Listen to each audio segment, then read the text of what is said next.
Welcome back, Underdogs, Misfits, and Other Little Lunatics, to 2026. And the first novel of 2026 is What Dreams May Come. And let's just get into it. If you haven't seen the movie, I totally suggest watching it. I have not read this book before, so I have not read this book before, so it's an experience for both of us. Just give me a second. Get my pages in order.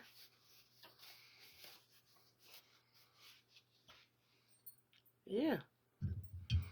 All right. Let's do it.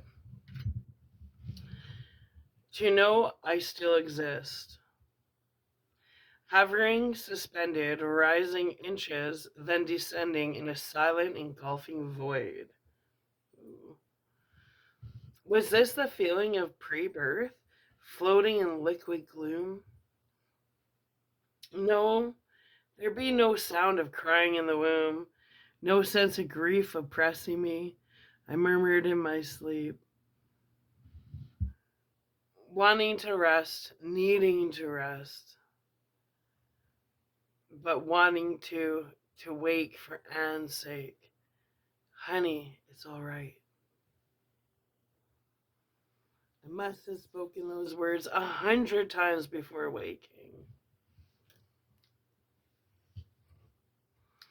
My eyes dragged open, the lids feeling weighted. She was laying by my side, asleep. I sighed and smiled at her with love. The dream had ended. We were together again. I gazed at her face, sweetly childlike in repose. A tired child, a child who'd wept herself to sleep, my precious Anne. I reached out to touch her face, my hand like iron.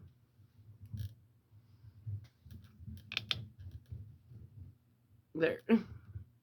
Okay. A little bit. Let's get this all adjusted. I'm feeling that again.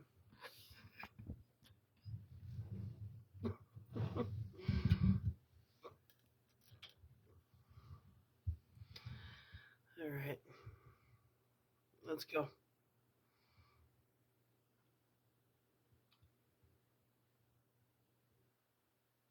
What's that paragraph again? I just had to get comfortable. My eyes dragged open, the lids feeling weighted. She was lying by my side asleep. I sighed and smiled at her with love. The dream had ended. We were together again. I gazed at her face, sweetly childlike in repose. A tired child, a child who'd wept herself to sleep. My precious Anne. I reached out to touch her face, my hand like iron. My fingers disappeared inside her head. She woke up with a start, her gaze alarmed. Chris? She said. Again, that momentary leap of hope, shattered when it quickly grew apparent that she wasn't looking at me, but through me. Tears began to well in her eyes. She drew up her legs and clutched her pillow tightly in her arms, pressing her face against it, body shaken with sobs. Oh God, no, sweetheart. Please don't cry. I was crying too. I bet.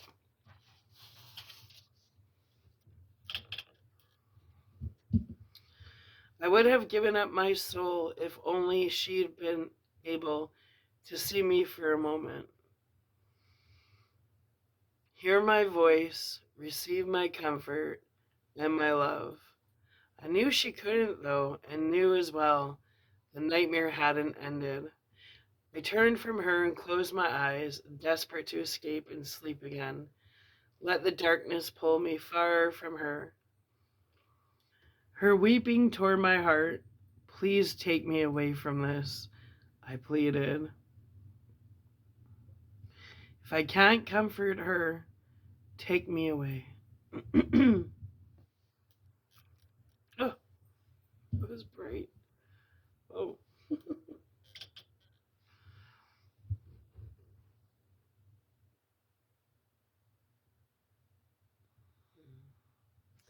I felt my mind begin a downward slide, descending into blackness. Now it was a dream. It had to be. My life was unreeling before me, a succession of living pictures. Something about it struck me. Hadn't I experienced this before? More briefly? More confusingly? This was not confusing in the least. I might have been a viewer in an auditorium watching a film entitled My Life. Every episode from start to finish. No amend that. Finish to start. The film began with the collision. Was it real then? And evolved back towards my birth? Each detail magnified? Right? I won't go into all those details, Robert. It's not the story I want to tell you. It would take too long. Each man's life is a tome of episodes. Consider all the moments of your life enumerated one by one with full description. A 20-volume encyclopedia of events at the very least. Let me discuss it in brief then. This display of scenes, it was more than a flash before my eyes. I was more than just a viewer that became a parent very soon. I relived each moment with acute perception, experiencing and understanding simultaneously. The phenomenon was vivid, Robert. Each emotion infinitely multiplied by level upon level of awareness. Right? There. It just doesn't feel right. Better? Better? Yeah. Yeah.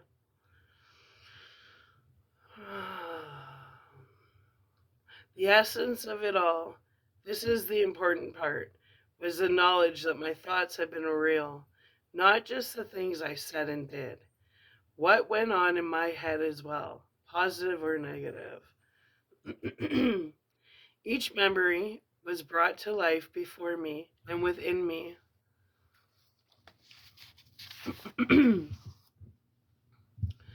I could not have. It's like I can't get comfortable. My throat, something's attacking my throat chakra. The lighting's whacked. I almost just want to restart this chapter. But we will press forward. I cannot avoid them. Neither could I rationalize, explain away. I could only re-experience with total cognizance, unprotected by pretense. Self-delusion was impossible. Truth exposed in blinding light. Nothing as I thought it had been. Nothing as I hoped it had been.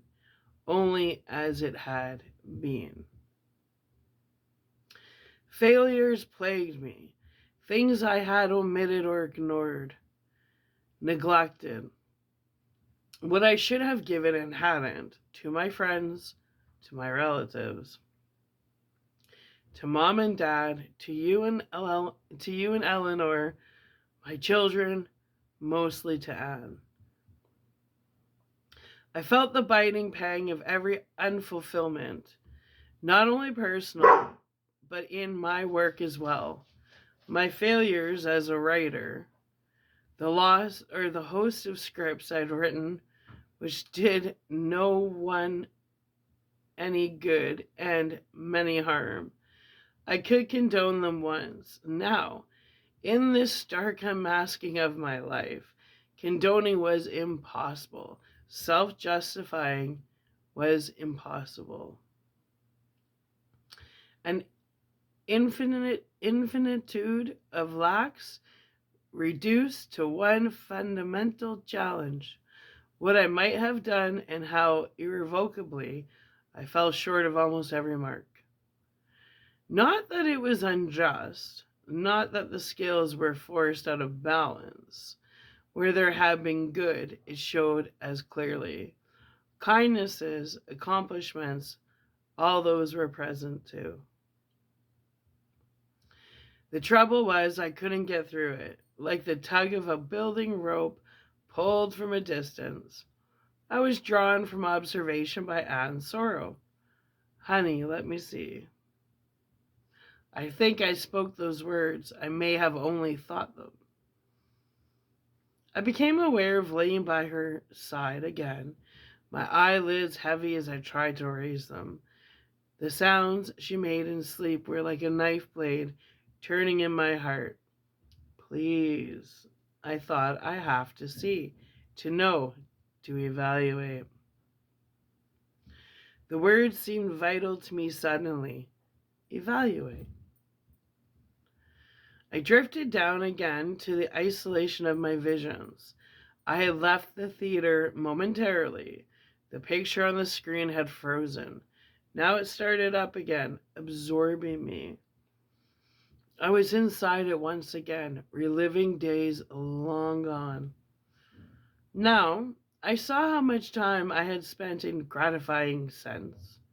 Again, I will not give you details. Not only did I rediscover every sense experience of my life, I had to live each unfulfilled desire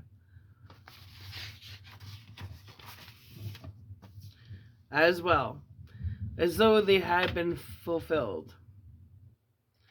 I saw that what transpires in the mind is just as real as any flesh and blood occurrence. What had only been imagination in life now became tangible, each fantasy a full reality. I lived them all, while at the same time standing to the side, a witness to their often intimate squalor, a witness cursed with total objectivity. Still, always the balance, Robert, I emphasize the balance. The scales of justice, darkness paralleled by light, cruelty by compassion, lust by love. And always, unremittingly, that inmost summons, what have you done with your life? What have you done with your life? Right? Right. An added mercy was the knowledge that this deep internal review was witnessed only by myself. It was a private reenactment, a judgment rendered by my own conscience. Moreover, I felt sure that somehow every act and thought relived was being printed on my consciousness indelibly for future reference. Why this was so, I had no notion. I only knew it was. Then something strange began to happen. I was in a cottage somewhere, looking at an old man lying on a bed. Two people sat nearby, a white-haired woman and a middle-aged man. Their dress was foreign to me, and the woman's accent sounded strange as she spoke to say, I think he's gone. Chris. Anne's tortured crying of my name rippled me from sleep. I looked around to find myself in swirling fog, lying on the ground, standing slowly, every muscle aching. I tried to walk but couldn't. I was on the bottom of a murky lake whose currents swelled against me. Innately, I felt hungry. No, that's not the proper word. In need of sustenance. No more than that. In need of something to add to myself, to help me reassemble. That was it. I was incomplete. Part of me was gone. I tried to think but found it beyond my capacity. Thoughts trickled in my brain like glue. Let's go, was all I could think. Let's go. I saw a pale white column of light take form in front of me, a figure inside of it. You wish my help? It asked. My mind was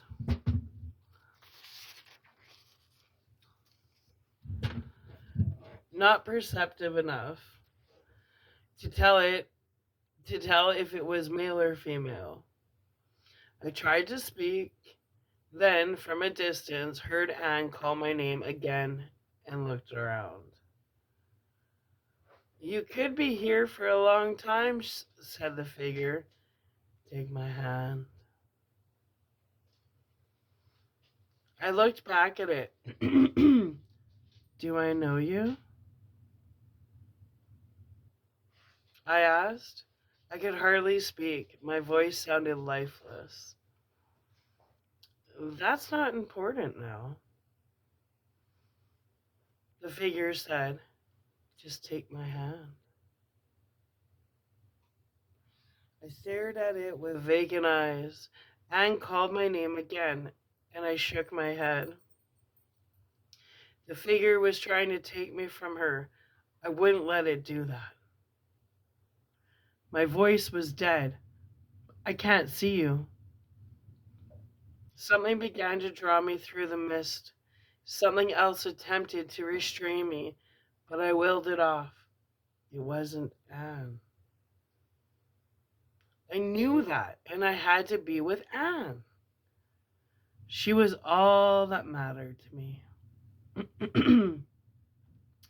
The fog began to thin, and I found myself able to advance.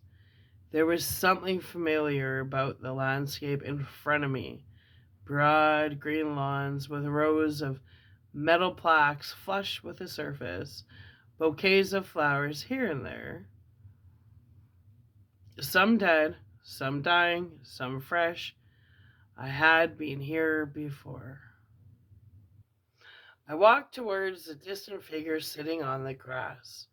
Where had I seen this place? I wondered, trying hard to recollect. At last, like a bubble forced up through a sea of ooze, memory rose. Vaughn? Somebody's son. We'd known him. He was buried here. How long ago? The question came. I couldn't answer it. Time seemed an enigma beyond solution. I saw now that the figure was Anne and moved towards her as quickly as I could. My feelings a blend of joy and sorrow. I didn't know why.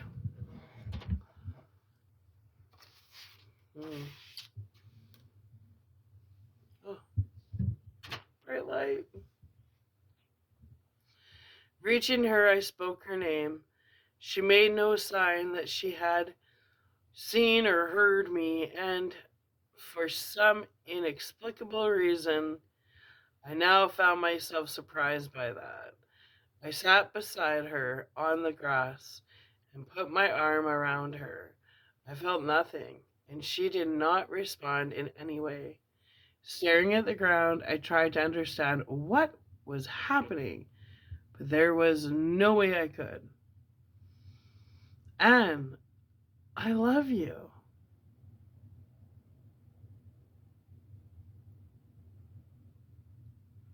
I murmured. It was all my mind could summon. I'll always love you, Anne. Despair began to blanket me. I gazed at the ground where she was looking. There were flowers and a metal plaque. Christopher Nielsen, 1927 to 1974. I stared at the plaque too.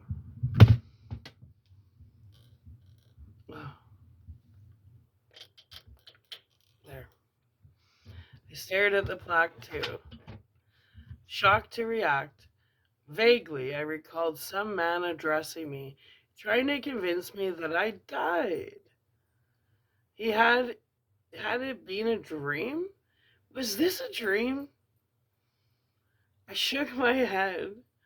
For some reason, I could not fathom the concept that this was a dream.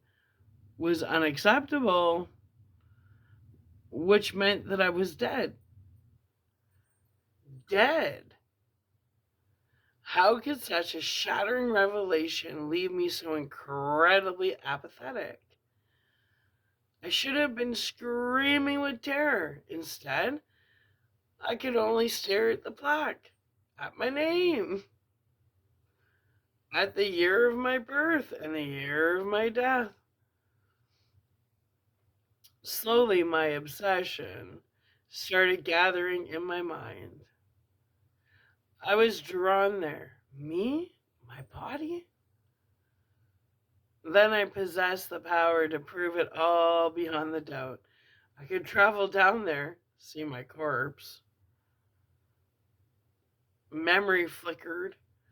You can see inside it if you try. Where had I heard those words? I could see inside what? Knowledge came. I could descend and look inside the casket. I could see myself and prove that I was dead. I felt my body easing forward, downward. Mom? I looked around in startlement. Richard was approaching with a thin young man with dark hair. Mom, this is Perry, he said. He's the one I told you about. I stared incredulously at the young man.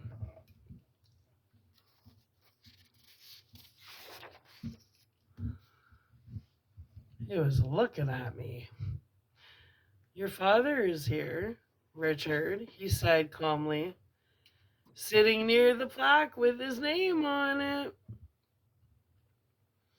I struggled to my feet. You can see me? I was stunned by his words, his gaze directly on me. He's saying something I can't make out, Perry said. I looked at Anne, anxiety returning. I could communicate with her, let her know I still existed. She was staring at the young man, her expression stricken.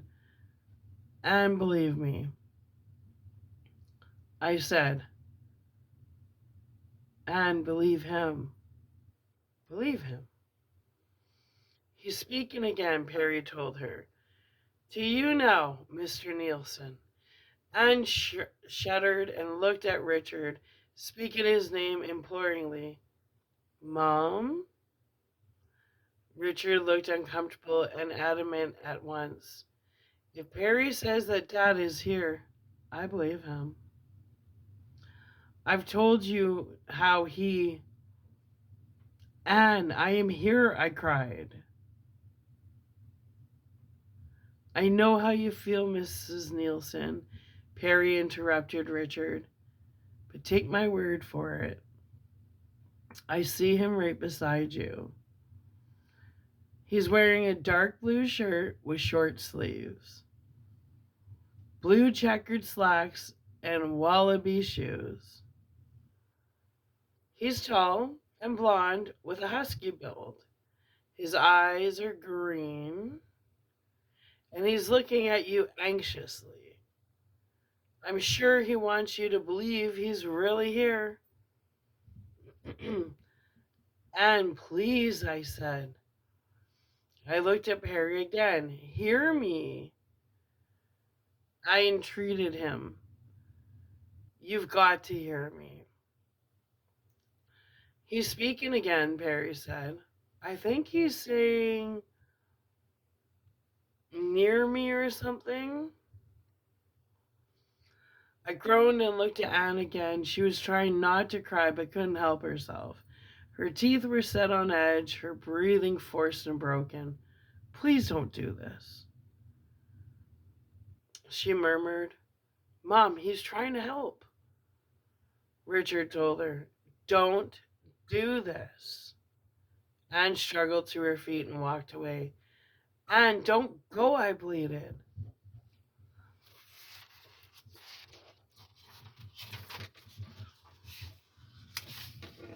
Yeah, the spiritual realm is a hard concept. Anyway,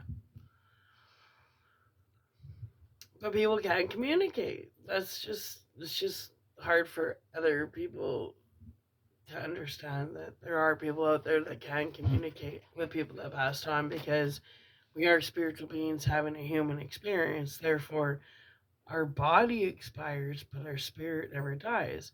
Just like when you go to sleep at night, your body rests, but your spirit doesn't sleep. You just don't remember. Anyway, another day. Richard started after her, but Perry held him back.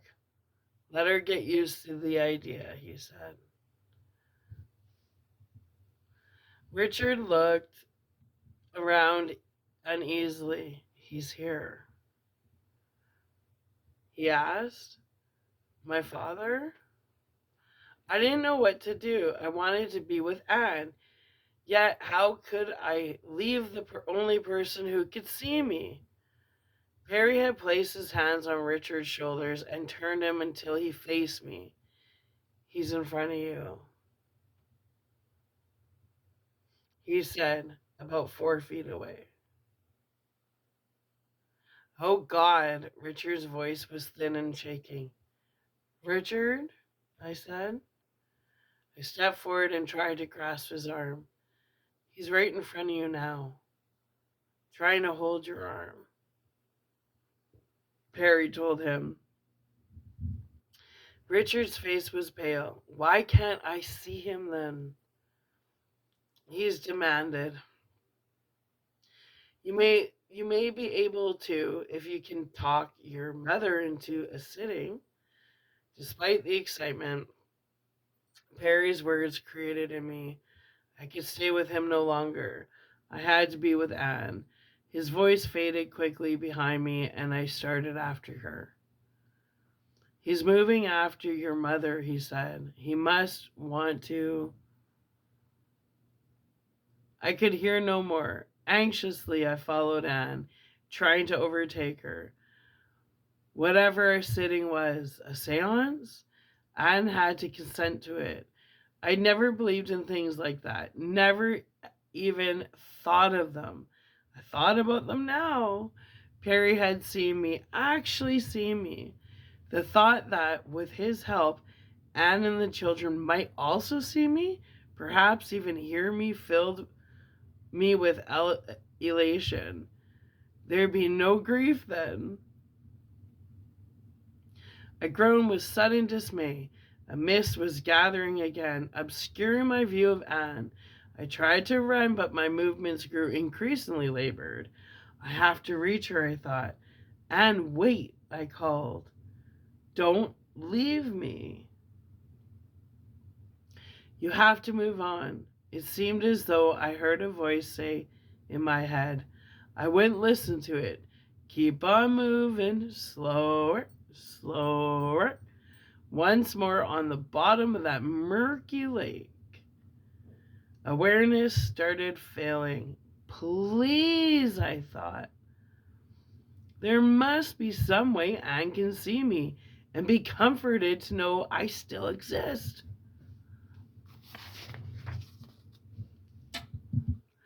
Next chapter. My presence is invalid. Oh, poor Chris. I was walking up the hill to our house on each side of the driveway. Pepper trees were stirring in the wind. I tried to smell them, but I couldn't. Overhead, the sky was overcast. "It's going to rain," I thought. I wondered why I was there. The front door was no more solid to me than air. As I went inside, I knew then why I'd come. Anne, Richard, and Perry were sitting in the living room. Ian must be in school. I thought. Marie in Pasadena at the academy. Ginger was lying at Anne's feet as I stepped into the living room. She lifted her head abruptly and stared at me. Ears drawn back, no sound this time. Perry, who was sitting on the sofa next to Richard, turned and looked at me. "He's back," he said. Anne and Richard looked automatically in my direction, but I knew they couldn't see me. "Does he look the same?" Richard asked anxiously. "Just as he did in the cemetery," Perry answered. "He's wearing the outfit he had on the night of the accident, isn't he?" Richard nodded. "Yes." He nodded at Anne. My gaze was fixed on her. "Mom?" He said, "Will you—" She cut him off. "No, Richard," she said quietly but firmly. "But Dad was dressed like that the night of the accident," Richard insisted. "How can Perry know that if he—"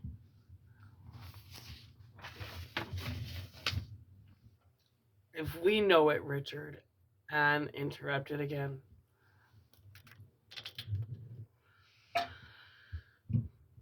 "I'm not getting it from you, Mrs. Nielsen. Take my word for it. Perry told her. Your husband is standing right over there. Look at your dog. She sees him." Anne looked at Ginger and shivered. "I don't know that," she murmured. I had to make her see. "Ginger," I said. Always, when I'd spoken her name, her tail would thump all over the floor. Now she only cringed, eyes fixed on me. I started across the room towards her.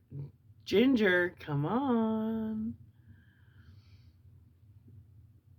I said, "You know me." "He's walking towards you, Mrs. Nielsen," Perry said. "Would you please—" she started, then broke off, startled. As Ginger lurched to her feet and ran from the room. "She's afraid of him," Perry explained. "She doesn't understand what's happening, you see." "Mom," Richard said when she remained silent. How well I knew that stubborn silence. I felt compelled to smile despite her lack of inclination to believe in my presence. "He's smiling at you," Perry said.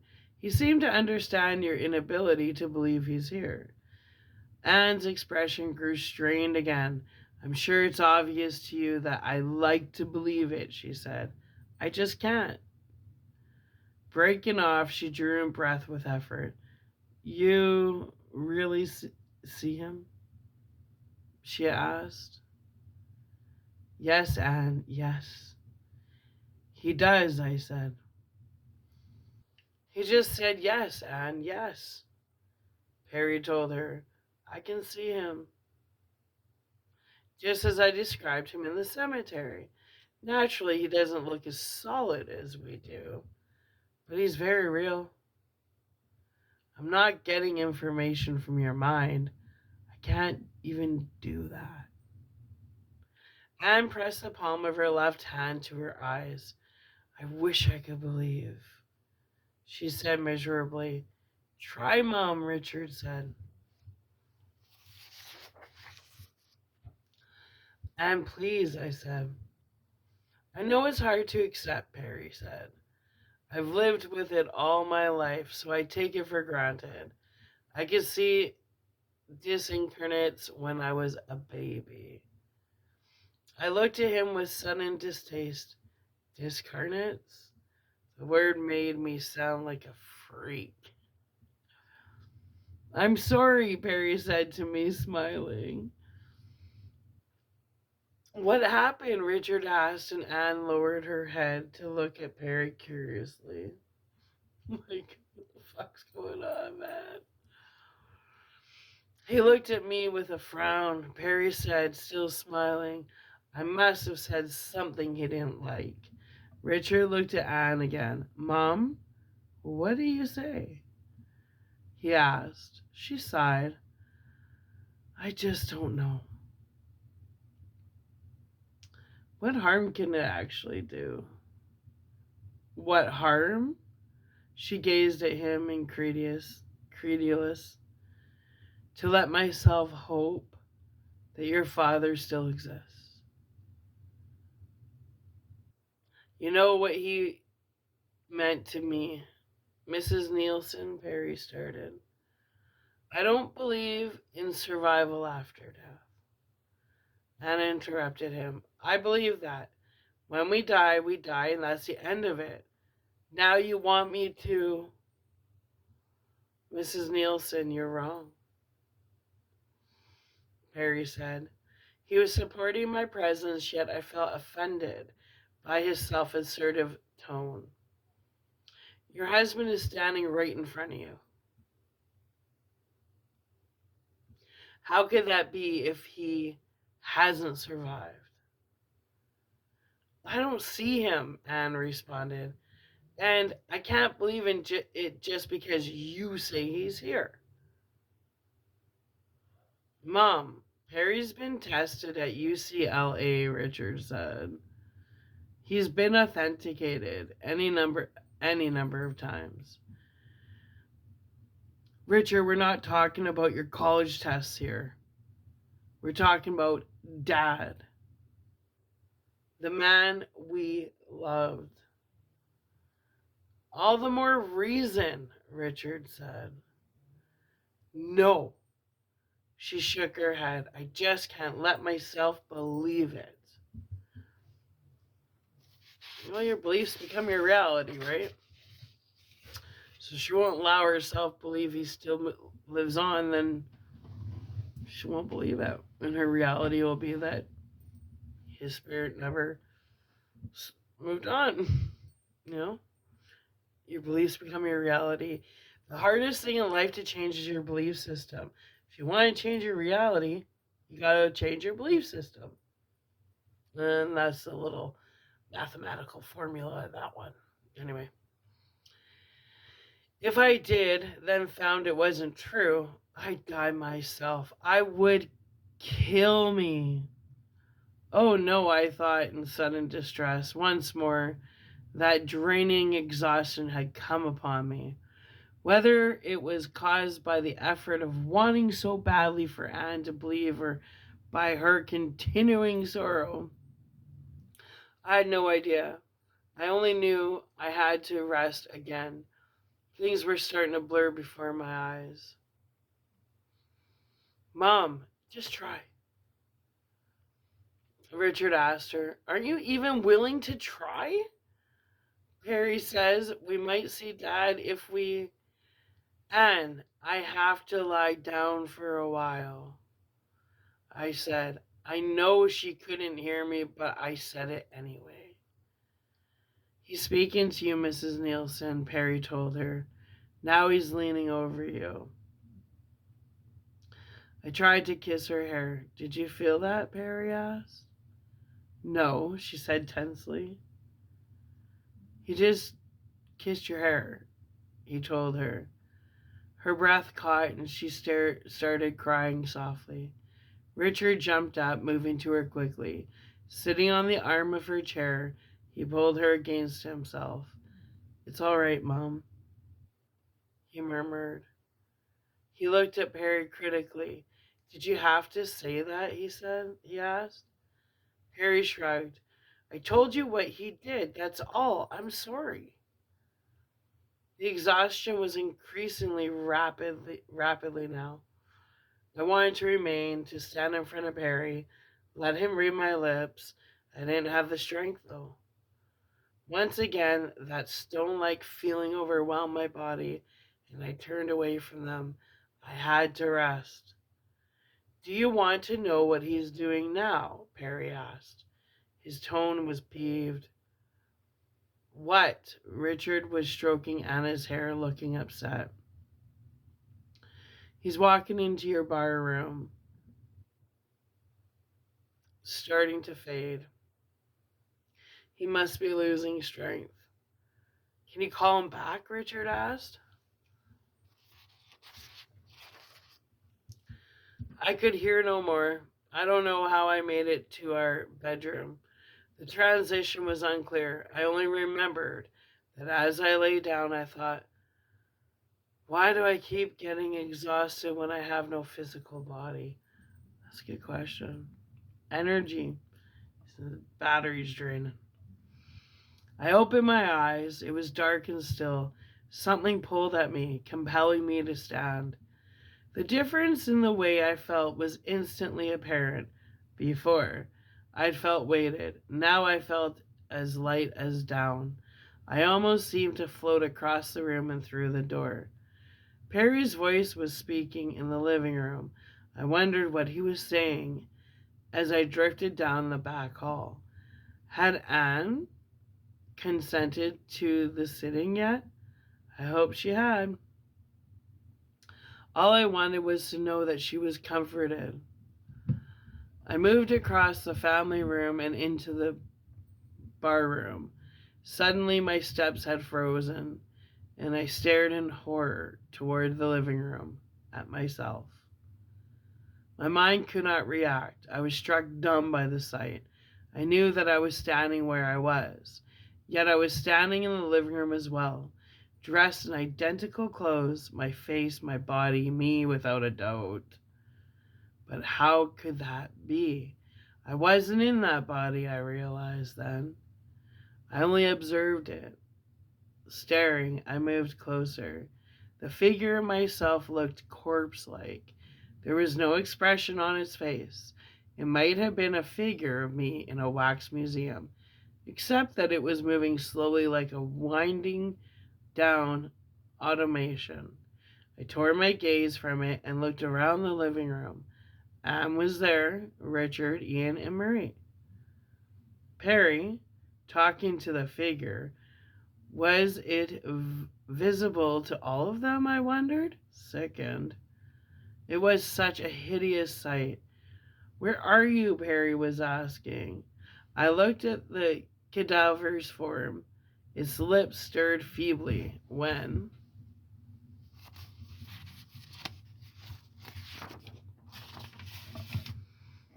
it spoke.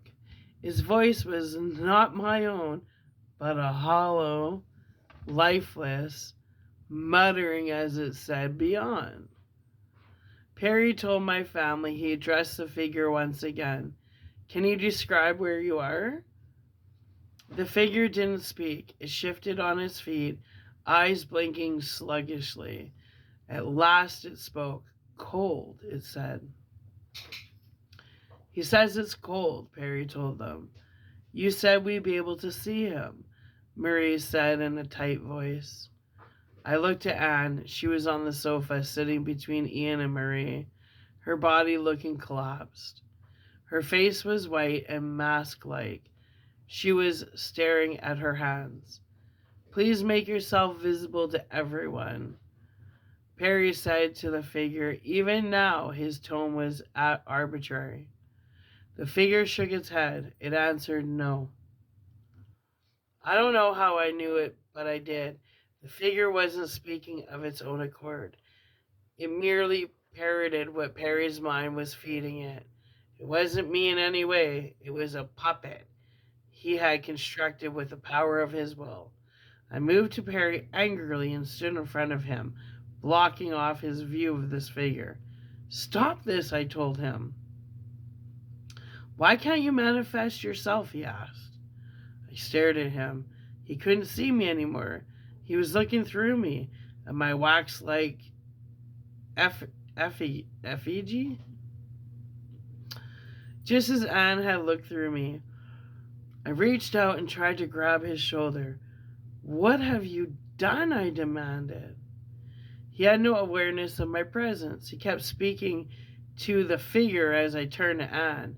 She was bending forward now, shaking, both palms pressed against her lower face, eyes haunted, staring sightlessly. Oh God, I thought in anguish, now she'll never know. The figure had responded with its witless voice. I looked at it, revolted by the sight. Are you happy where you are? Perry asked. The figure answered, happy.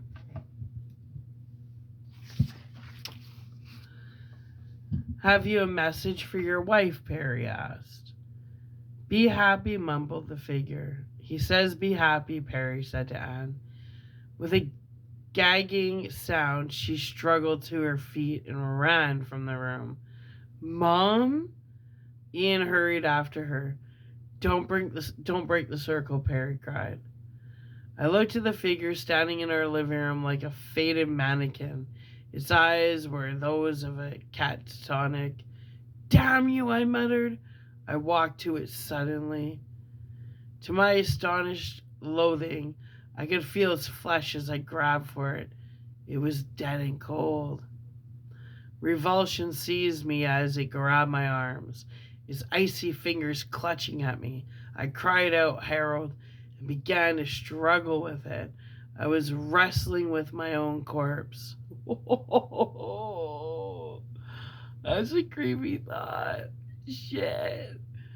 Robert, my dead face inches from me, my dead eyes staring at me. Get away! That's creepy, man.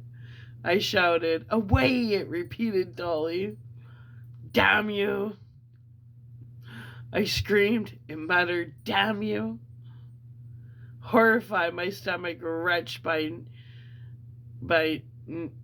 now nausea, I jerked free of his numbing touch. Oh.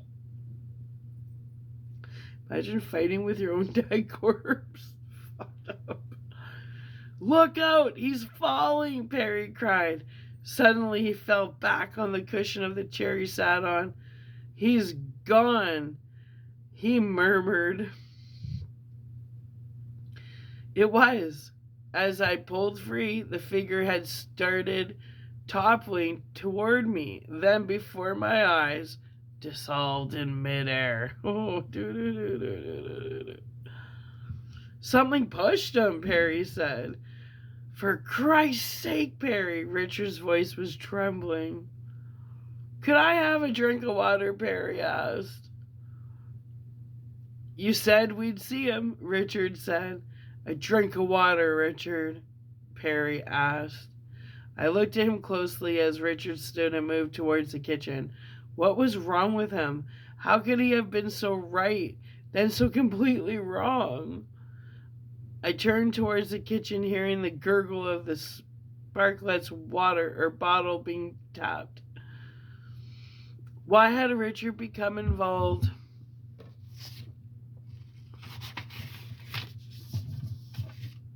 With Perry in the first place, I wondered. I knew he'd only meant to help, but now things were worse than ever. Turning back, I sat beside Perry. Listen, I said. He didn't move, hunched over, looking ill. I reached out and touched his arm, but he didn't react. Perry, what's the matter with you? I demanded. He stirred uncomfortably. An idea struck me, and I repeated the question in my mind. He frowned. Get away from me, he muttered. It's over. Over? If I could have throttled him, I would have. What about my wife? Is it over for her? Remembering, I repeated my words and thought. So they were having a telepathic conversation. It's over, he said through clenching teeth. That's it. I started to think of a further message, but the instant I began, I stopped. He had shut himself off, enclosing his awareness in a carapace of will. I looked around at Richard, returned, and handed Perry a glass of water. Perry drank it in a long, continuous swallow, then sighed. I'm sorry, he said. I don't know what happened. Richard gazed at him bleakly. What about my mother? He asked. We can try again, Perry told him. I'm sure. Richard stopped him with an angry sound. "She'll never try again," he said. "No matter what you tell her now, she won't believe you." I rose and walked away from them. I had to leave abruptly. That was clear to me. There was nothing more I could do. The thought came overwhelmingly. From this moment on, my presence is invalid. So a total acceptance that he died. Okay. So we're going to upload this video. I like to try and keep them around an hour if possible. Like now, under an hour. When we come back, we're coming back to a chapter labeled "There's More." So interesting. Now that he's accepted he's dead, then it should get more exciting. Because now he's crossing over, right? Right. Well, underdogs, misfits, and other little lunatics. I hope you're sticking around. This is such a good... Well, I guess I can't say book. I haven't read it. But the movie, it's amazing. Rent the movie. Watch the movie. But more importantly, follow me along with this book. You won't regret it. I promise you. Anyway, I love you. I'm going to upload this, and I'll be back.